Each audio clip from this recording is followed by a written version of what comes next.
సచ్చు దొంగడు వచ్చాడమ్మా. నాన్న బెడ్రూమ్ వైపు వెళ్ళాడు. పాపం వాడి కర్మ.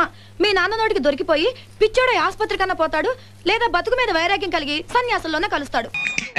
చూడు, ఇలా వెళ్ళేటప్పుడు అని అనడం, ఇంటి వెనక బట్టలు ఉదికేటప్పుడు అని అనడం.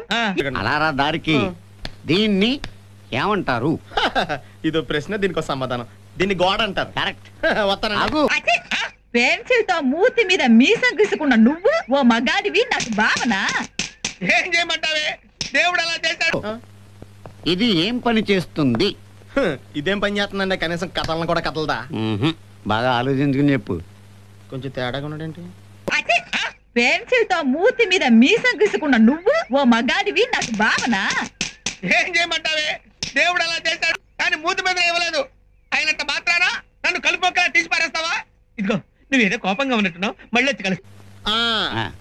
గోడ రెండు గదుల్ని వేరు చేయును. చాలా బాగా చెప్పావు. వస్తానండి. ఇప్పుడు ఇట్లా బెండకాయలని ఇట్లా వంకాయలని ఎందుకు అనకూడదు? పొద్దున్నే పాలడు పేపరుడు ఆ వీధిలోకి వెళ్ళొద్దని చెప్పిన వినకుండా వచ్చాను.